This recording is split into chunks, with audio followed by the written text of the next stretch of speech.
there's a beginning theory, not theory, it's reality, on throws. You bend your knees.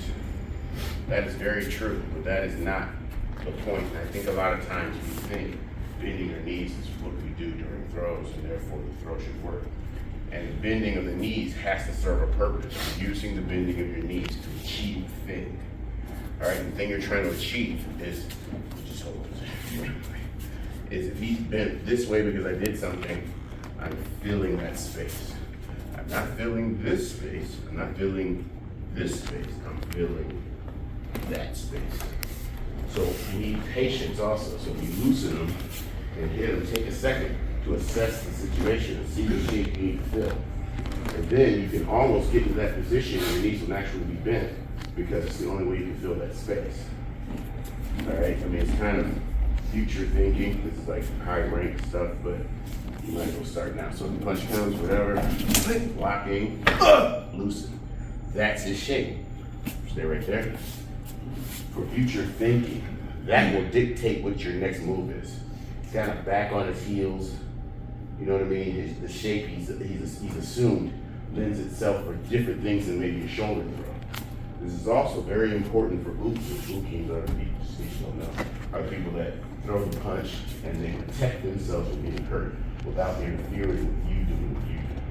They don't help you. They don't do anything that's going to affect you. You get to cleanly do your whole technique.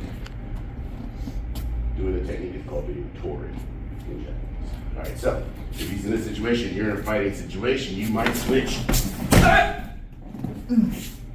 Because you saw he was in this position, which is almost in a solo sweep position. You loosened them, you bought yourself time. You can tell if you don't have time. He's sitting there looking at you about to swing on you. You bought yourself time, so loosen, see what you have, see how he reacts, and then fill that space. All right, so keep that in mind. Don't let it ruin your technique. But keep it in mind. All right, so punch comes. That's what you want. Check your man, make sure he's rifling it right down. Strike zone, strike zone, strike zone. So now you can get used to that speed and fear in your face. So you can strike, I'm gonna block. From here, I open it up. I have a whole array of targets. I'm gonna hit this floating rib. These floating ribs are like this, two little pieces of rib that hang off before the rest are connected by cartilage. So you're just gonna push those suckers back, and that is a painful, stunning thing. So you're gonna hit from here. I'm gonna take my foot and square it. I'm gonna square it with his foot. So now when I pivot, all I'm trying to do, he's leaning forward a little bit, all I'm trying to do is fill that space. So now we are completely connected. Technically, I can get him up with just, without using hands. I'm not pulling him and getting underneath him. He's in this shape, I'm in this shape. I am underneath him, therefore there's a connection and I can lift him more easily. Don't think of throws as throwing anybody. Think of throws as I'm tilting you off your balance point and then allowing that to continue. Punch comes, boom, hit. Basically right angle this thing, get to his waist, pivot, and fill that space. Right now, I can lift him here, but with a little added in my right shoulder, or my right elbow goes to my left knee. That's completed. Hit.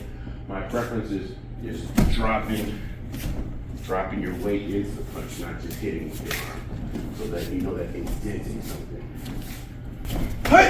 Chamber, 2, back to chamber, assess, 3.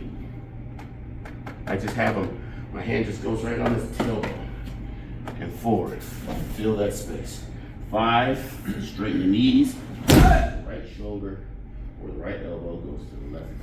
What it helps do is you recognize and make decisions and make adjustments, and that's part of martial arts too.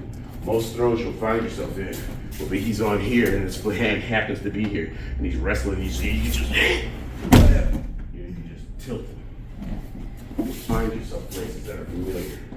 Just like that leg without it's familiar, or so to speak, same principle. So that's the hip throw. Shoulder throw, hit, block. 2 loosens. I accept them both. 1, rich hand to the groin. If you notice, I didn't lean in and look at my work because he's going to hit me. I lean back and hit.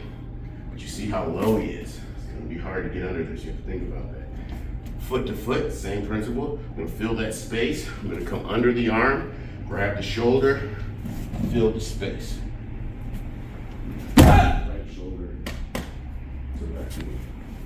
Right underneath him, he becomes weightless relative to how big he is. Mike was never really approved weightless, but all right. Other loosen, which is acceptable. Look at that shape. Plexus shot. Rocks everything. He's stuck. From here, I can just continue the motion. It's a much more fluid position because it's not so low that you have to calculate that out. Throw, grab along the hip, turn it in, shoulder throw, loosen or loosen, get underneath the arm, and let this winding position create tension. I don't try to grab him first and then get into a position. I loosen however my loosen is.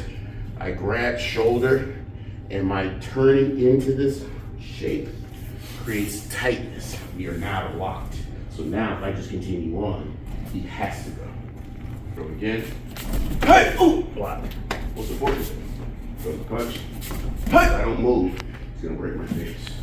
You have to create that tension. You have to demand that stress and that stimuli so you can get used to it when it comes. A lot of people play with you and they'll throw it, but when they have the intent to break your face, you'll recognize it. Your body will move before you even recognize what's going on. You'll be here and wonder what's going on. You know what I mean? And I want you to develop that by putting yourself in the crosshairs. Punch comes, crush.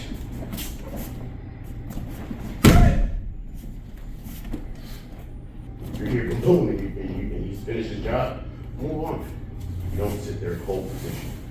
So I always bring, I bring my strike back. I might have to add on. I might have to, so bring it back. Bring it back. Bring it back. Bring it back. All right.